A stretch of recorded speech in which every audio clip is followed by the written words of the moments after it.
News next on AM 560, The Answer. Now, from the Signature Bank Studios. This is Chicago's Morning Answer with Dan Proft and Amy Jacobson on AM 560, The Answer.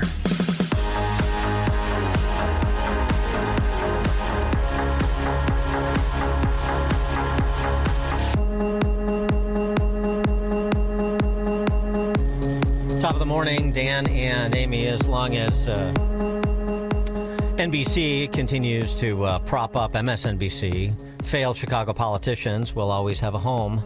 Tiny Dancer, you remember him. He's back because his ambassadorship to Japan has expired. Mm-hmm. Yeah, So now I'm sure. he's hanging around press conferences, and I don't know why. It's so weird. I'm sure that went about as well for the Japanese as The Ring did. Tiny Dancer on Morning Joe to, provide his great executive insight. Such a talented, accomplished executive, sure, on FBI and the reports out about FBI agents who are being put out to pasture, those who were involved in some of the most noxious activities, including J6 investigations, inquisitions, probably a better phrase. Tiny Dancer has a warning and a phony parallel to Bibi in Israel. Question, because we actually have a test case of this. Prime Minister Bibi Netanyahu will be in the Oval Office tomorrow, and he tried exactly this strategy of going after the Justice Department in Israel, going after the Shin Bet, the FBI equivalent, and it ended up with October 7th, the worst killing of Jews since the Holocaust and World War II. And we know how this plays out. Now, the FBI you can have a campaign of internal vengeance or external vigilance. And like in Israel, the Prime Minister was warned that our enemies, or the enemies of Israel, were going to actually take advantage of Israel being off guard and off its game. And that's exactly what happened. And so here, in this situation, as you just saw, China, major telecom cyber attack in the United States. Iran's doing the same thing on cyber attacks. North Korea, Russia, all of that effort. Our adversaries are not letting their guard down, waiting for the United States to get together. Campaign of internal vengeance or external vigilance. He must have read that on a fortune cookie. Because what is internally vengeant about accountability? Oh, you think the FBI had its eye on the prize? Were they being externally vigilant when they were pursuing Catholics attending the Latin Mass, when they were rousting parents at school board meetings who dared to criticize DEI curriculum, trans policies, and so forth? And COVID policies, too. Were they being externally vigilant when Chris Wray and the senior leadership was less than forthright with the American people about their presence and involvement on January 6th? Were they being externally vigilant when they were participating in these sham investigations to set up prosecutions of Trump, the classified docs case, Russiagate? I could go on. So there's no cleanup that's required at the FBI, and any accountability is going to be cast as an internal vengeance campaign. Yeah. Okay.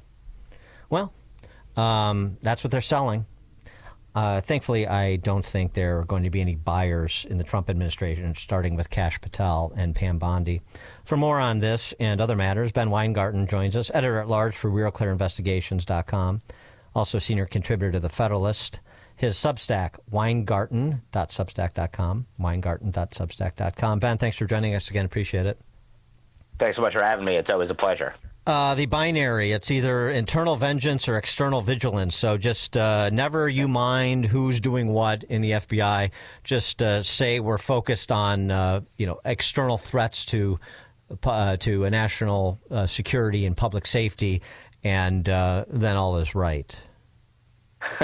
The irony of this, by the way, is that there was a massive opportunity cost to the FBI and the DOJ being weaponized against the American people, treating dissenters from ruling class orthodoxy, whether, as you chronicled, practicing Catholics or concerned parents or pro-lifers protesting accordingly, or even FBI agents who dared to raise some of the issues with the own internal policies within the FBI.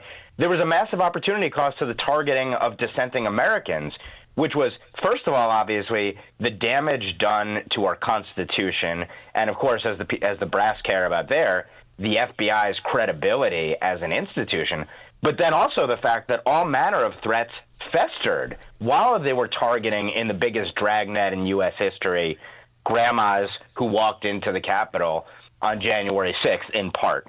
So he actually has it backwards. We've actually had a scenario where we've had the FBI with its eye off the ball and all manner of threats festering. And now what the Trump administration is trying to do is provide, to your point, transparency and accountability so that the FBI goes back to doing what it's supposed to do, which is actually pursuing the bad guys, and the DOJ bringing them to justice to defend the rights of all Americans. You can't have a rule of law, and ultimately you can't have a republic in any true sense if you have a police state instead of police that actually exist to protect and defend our rights. So I think, to your point, this simply isn't going to wash with the American people. The American people want there to be restitution for those who were wronged by a weaponized deep state, and then ultimately the purging of the bad apples and the correcting of the policies so that it actually goes back to defending and protecting liberty and justice. Something else that occurred under the previous regime that spanned the political spectrum in terms of opposition, it brought in people like Matt Taibbi and Michael Schellenberger to the freedom-oriented conservative club. I mean, not that they call themselves conservatives, but we were aligned on this issue, and that's the censorship industrial complex. You wrote a piece about it for Real Clear Investigations I want to get to, but I mean, just adding in a conversation we began earlier in the program about USAID, USAID, and the very interesting reaction, the most virulent demagogues of the left out in force about USAID. And I don't think it's about trans operas in Colombia or DEI musicals in Ireland. It's more about things like this.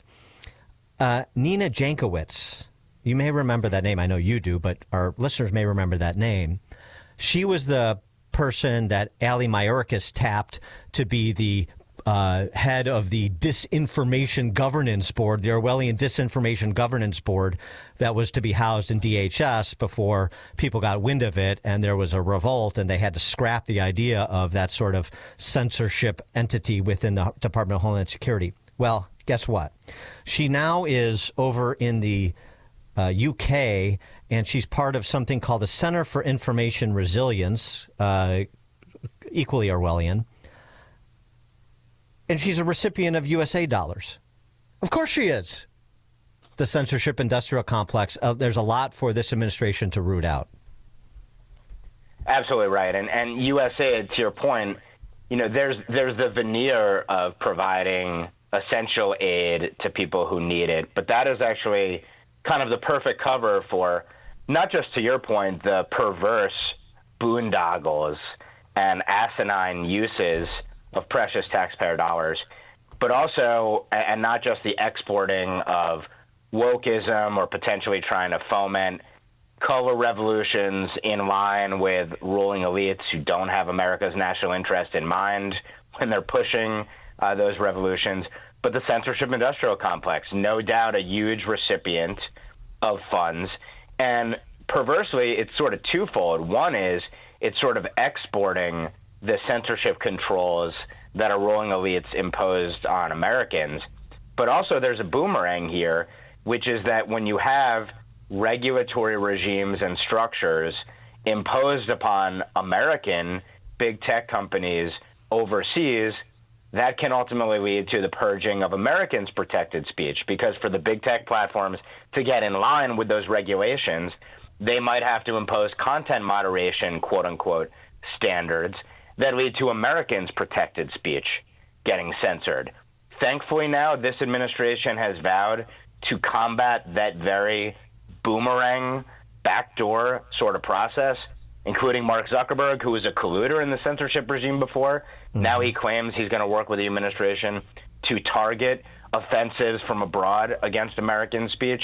It's a massive sea change that's occurring, and certainly the freeze of U.S. aid and the restructuring of it has implications for the censorship industrial complex.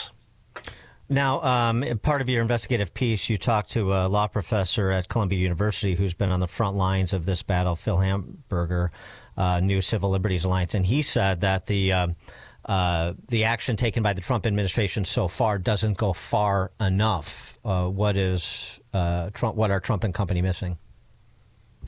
Yeah, so it's worth noting that the president, as he promised, made a first-day executive order where he did a couple of things.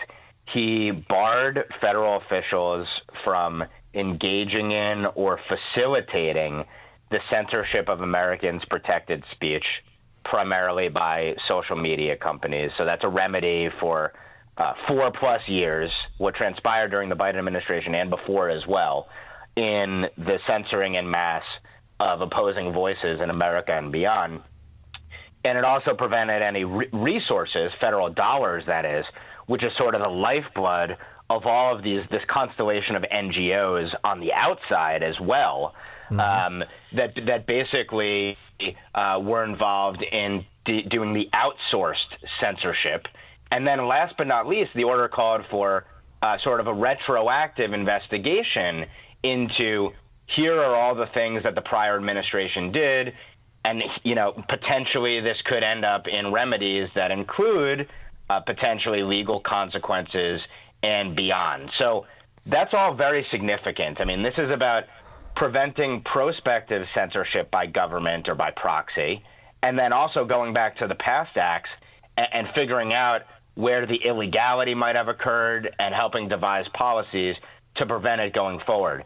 So to your point, Philip Hamburger leads the New Civil Liberties Alliance, which represented plaintiffs in Murphy v. Missouri, which is sort of the preeminent case that blew the lid of the size, scope, and nature of the censorship industrial complex and its activities. And he wanted the executive order to go further. What he said to me is that it would have been even more valuable if it had waived qualified immunity for officials throughout the deep state for purposes of free speech violations, meaning that agents who engaged in censorship of our speech during the last administration, you ought to be able to bring lawsuits against them. You ought to be able to pursue them. There is legislation that has been introduced that allows for private causes of action, that is, taking to court federal officials who engage in these kind of behaviors. We'll have to see if it gets through. It looks much more likely at this point. The House seems much more favorable a venue than the Senate historically on these matters. The House last time around passed legislation targeting censorship industrial complex activities. It died, it withered on the vine in the Senate. We'll see if that changes now, given the Republican majority, but it'll probably be a hard-fought fight, I suspect. That's Rand Paul's legislation, right? That's correct. And, unfortunately, from my vantage point, you have establishment senators who are very much sympathetic to the idea of, the government needs to be able to talk to social media companies about taking things down. There's a national security element to it. There's a public health element to it. And this is why there was a fight, by the way, as I'm sure you'll recall and your listeners will recall, over the State Department's Global Engagement Center. Yeah. Well, the Global Engagement Center combats foreign mis-, and malinformation.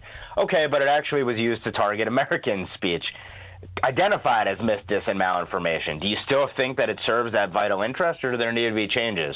And this is the fight that has to occur, really, to get actual legislative action that codifies what the administration is doing via executive action. Do you have confidence from what you've heard and seen so far in Marco Rubio making this a priority as well, since the State Department has been the repository of so much of this nefarious, censorious activity? Which, to your point, is so perverse because the State Department's obviously foreign-facing. So what is it doing getting into the business of Americans' protected speech? That alone is a massive scandal. To your point, the State Department has probably been more overt, upfront, and open in making it a priority to say we are totally out of the business of policing American speech we're still going to go after the bad guys, foreign adversaries. When they engage in information operations against the American people, we're going to combat them. However, Marco Rubio, in an initial statement about the mission of the State Department under his tenure, identified, a very short statement, but identifies censorship, spends a whole paragraph of only a few paragraphs basically saying we're out of the censorship business. This is totally perverse. It's against our values and principles. So I do suspect that the State Department is going to move heaven and earth to get out of this business. And ultimately, to dismantle and destroy the censorship industrial complex, it's going to require all of these agencies to be out of the business. And maybe more importantly, as per that executive order, no more federal funding of NGOs or academic programs at schools, because there are tons of academic programs in this space at leading institutions. When you starve them of those federal funds, it makes it very hard for this structure to persist. So the foundations of the censorship industrial complex have been shaken. We'll see if it topples. Before we let you go, I just wanted to ask you about Trump's cabinet picks. It looks like there's some hope for Tulsi Gabbard, with Susan Collins going to vote yes to get it out of committee. But what do you see for RFK Jr.? Yeah, I mean, I think, first of all, with Tulsi Gabbard, it seems like Todd Young is the hang-up at this point. And he had a conversation with Elon Musk, it appears, over the weekend, and seemed to reassure Elon Musk. This is a huge test, obviously, of Tom Cotton's leadership on the Intel Committee, because I'm pretty confident that should she get to the floor, should she pass out of the Intel Committee, which is only a 9-8 Republican majority, that she will ultimately be confirmed. And I think there's a massive pressure campaign right now on Bill Cassidy in particular in Louisiana to get on board the ship with RFK Jr. So you have to wait and see at this point. I will say in both of these instances, these are people who have been targeted by weaponized government. These are people who are critics, on the one hand, of sort of the big pharma public health agency collusion, and then on the other side, the weaponization of the deep state against dissenters. Who better than the critics of these agencies to be the ones to come into those agencies and in an oversight fashion and in implementing and executing policy, actually correct for the excesses, for the corruption, for the targeting of wrong thinkers?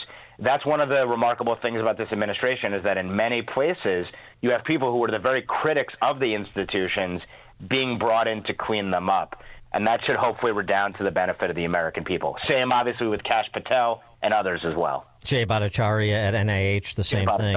Yeah, no, it's great. Targeted in Missouri v. Biden, by the way, one of the plaintiffs in the case. Right. No, it's as we've said often on this show, who is more motivated than the hunted to become the hunters? Ben Weingarten, editor-at-large for RealClearInvestigation's.com. Check out his most excellent report on the censorship industrial complex, keeping us updated. He's also a senior contributor to The Federalist, Federalist.com. His Substack, Weingarten.substack.com. Ben, thank you as always. Thanks for having me. Appreciate it. Thank you. And he joined us on our turnkey.pro answer line. Listen to